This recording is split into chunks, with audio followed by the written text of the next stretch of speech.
This is one of them great meals for like if you're gone all day and you got shopping or something to do. It's great. Set it and forget it. That's why I like crock pots, alright? Now you can do this on the stove if you don't have a crock pot. But with that one, I would not suggest leaving. If you're going to do that, you want to be home watching it because it's a stove. It can catch on fire, stuff like that. This is much more safe to forget and just go out for a day, do your errands. So what me and the wife are doing today, we got stuff we got to go do, so I'm doing this. And it's by the time we get home, probably still won't be done, but I'll give you a quick update. I'll stir it for you on camera, let you see how it's coming along, alright? Till then, this is the Stone Cook. And welcome back to the Stone Cook. Today we're going to do a nice beef stew in the crock pot. Alright, so nice and easy. Here's what we're going to have. We got some chuck roast here. Just over 2 pounds on that. Okay, we got 1 cube chicken bouillon, 1 cube beef bouillon. Then we also have 1 tablespoon of pepper, 1 teaspoon of salt. Okay, and that's because a lot of this stuff has salt in it already. You don't want to add a whole lot more. We also have Worcestershire sauce. We're going to use 1 tablespoon of that. We're going to use 1 cup of water, and that will be plenty for what we're doing. We also got 3 good stalks of celery here. They've been washed and dried. We got 1 white onion, medium large. That'll work. We got 4 cloves of garlic. Now, if you want to use minced garlic, you can. I like to do the fresh stuff, but it'll be 1 tablespoon as well. Okay, this will equal about 1 tablespoon once it's all chopped up. Then we got some baby carrots here. Right here, I have a dozen of these. For regular carrots, you're looking 3.5, not that much. Okay, you know, if it comes to the 3.5, just make it 4 and throw the whole thing in there. It's not going to affect the taste, but it's going to give a lot more vitamins to you. And we also have potatoes. Those are 3 medium potatoes. You can do 2 large. This is for my family now. It's a family of 4. Okay, if you got more, you're going to add more. If you got less, use the same amount to save it for a few days. It's going to be good. Alright, so the first thing we do is we're going to take this chuck roast here. Since I'll move some of this out of the way. Need that later. Alright. We're going to open it, and we're going to dice this up. Kind of like you see in the stores with the stew soups, the stew meats. You're going to do that about 1-inch cubes. You know, not too big, not too small. And that's just going to be real easy to do. It said this.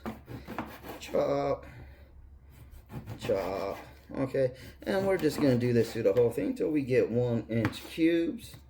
So, you know, with some editing magic, that'll probably seem like seconds to you. But here, use this, see? It's really easy to cut. I mean, chuck roast is really easy to cut. And it's not that expensive of a cut. Okay, now they don't have to be exactly 1 inch, obviously. This is for you, but this is what I do, because it does, to me, this is going to allow the meat to absorb more of the flavors other than sticking the whole thing in there all at once. This is going to allow every individual piece of meat to absorb a lot of that flavor in there, and it comes out tasting better. Alright, see, so there you go. Alright, that one didn't cut too well. See, about like that. Not that big, not that small. Medium size. So again, with some editing magic, we will be back in a few minutes. But to you, it's going to feel like seconds. And we are back. Like I said, that was super fast for you. It took me a few minutes, not that long. But here we go. Here's that chuck roast all cut up. See, some of them are a little bit thinner, some of them a little bit smaller. They don't have to be 100% the same, alright? It's going to cook all the same. It's going to be great. And if you're getting it from a store, do not trim it. It should be trimmed enough. You want a little bit of fat in these. Like you do everything you cook. You want to have a little bit of fat. It helps with the flavor. It helps keep it in there. Helps make it moist and succulent. Alright? So we got the beef in there. Okay. So we're going to move some of this over on the side. I got another cutting board over here just to hold this stuff. At the end of the day, it will be washed too. Because it is having everything touch it and sit on it. And it's in the air. So that means there's always chance of dirt getting on it, germs, all that stuff. Gotta be careful out there. Alright, we're gonna do the celery. I love this cutting board. First, we're gonna take the white parts. We don't need those. We can toss those right into the trash there. Now the rest of it, we're gonna use. Even these parts up top here that most people just discard. These are great for stews and soups. Alright? The real reason people take those off because a lot of people find them ugly. So the fancier restaurants back in the day just started taking them off. But it don't need to be. They're actually full of nutrition, vitamins, all that. So just do some nice, easy chops here. Then this is why I love this cutting board. Just slide it on in there, I get to do. It comes with multiple holders. So just, you know, chop these up like that. They don't got any dice or anything. They're gonna come out nice and good. Move that over. Take this out. Put it aside. Next we'll go ahead and do the carrots.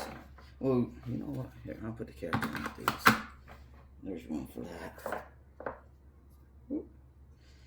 And remember, go your pace when slicing, dicing, anything like that with a knife or sharp object. Go your speed. Yeah, don't gotta be perfect, but that looks pretty close to it to me. But I'm kind of biased. There we go with that. All right, all those fit in there. Beautiful. Now we'll take this tray out. Next, we will do the garlic. Smash. Smash. That one does not want to smash. There we go. And that'll help you get the skins off nice and easy. Now for this, you can use mince, like I said, you can. It'd be about a tablespoon, okay?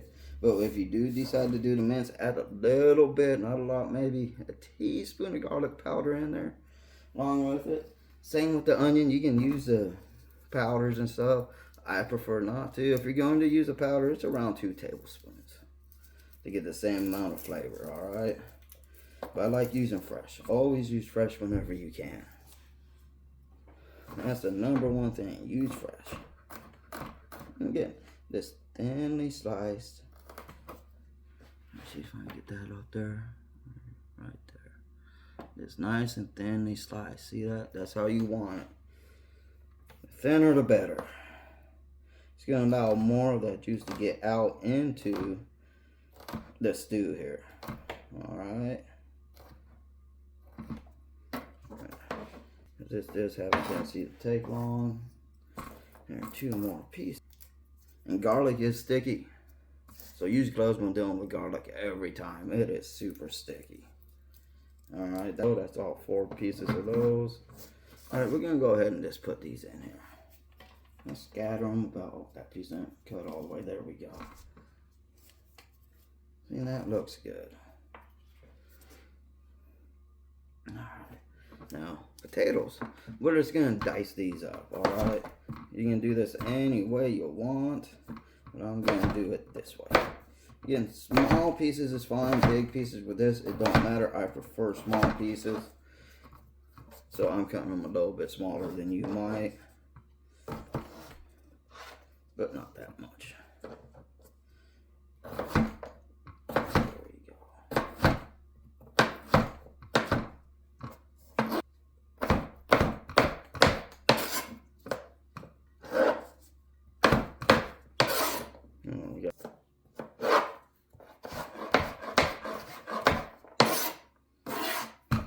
Welcome back. Hopefully that wasn't that long for you. It was a few minutes for me. Hopefully just a few seconds for you. We got the potatoes all diced up here. We're going to slap those right on in there, alright? That one too, almost tried to get away. See, now we're going to cut and dice the onion. Here. We're going to go ahead and slap these other vegetables in there real quick too. Okay, again, just real easy dicing of an onion here.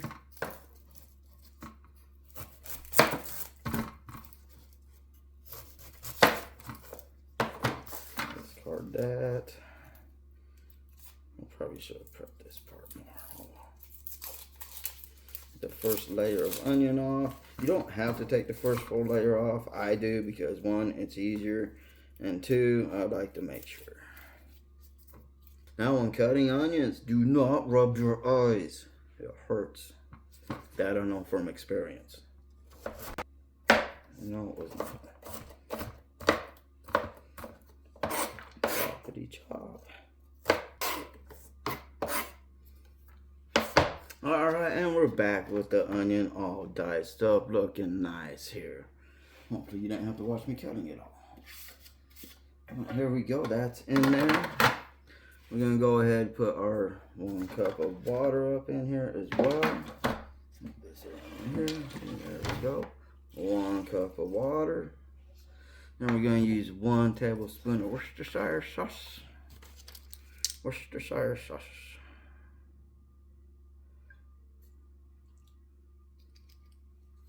That stuff is good and it's potent. That's why I like it. You don't need a lot to get the flavor out of it. But if you have a seafood allergy, you should know that there's seafood in Worcestershire. Alright? That they use sardines. I don't know if you can get it without it or not. You might be able to. I doubt it though, because it's part of the signature taste. Alright, and these bouillon cubes, you can put them in just full like they are, they'll dissolve. Or you can ground them up, bash them up, and put them in there. That's fine too. It's not really going to affect it either way. Alright, see, then we're going to dump our salt and pepper up in here. Just, you know, like that. Spread it around a little bit. There we go. Alright, now that all the ingredients are in there, we're just going to take a spoon, spatula, or something, just mix it around real quick, okay? Just quick mixture, get seasonings all over the place, stuff like that. And here we are with it in the crock pot all mixed up. We're just going to put this sucker on low. 8 hours, alright? It will be done sooner than that. Oh, probably 6, but that's fine. Longer you cook it, it's not going to affect the taste. And here we are. As you can see, it's been just over 3 hours. And this is what we're looking like. Looking really good. It's going to turn out really good. And we're back with the stone cook here. It's going to be the final one for this stew here. I got set up here on the table for us. Make it a little bit easier.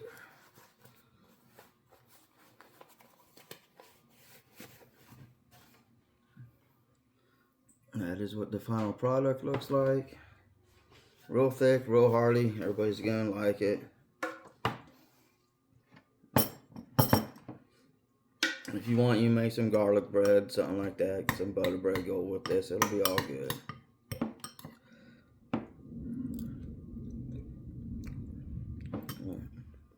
That's gonna be so good. You guys are gonna love it. Thanks for watching. Please like, subscribe. Pass it on to your friends if you liked it. This Stone Cook saying, enjoy the cook, enjoy the meal, enjoy the company.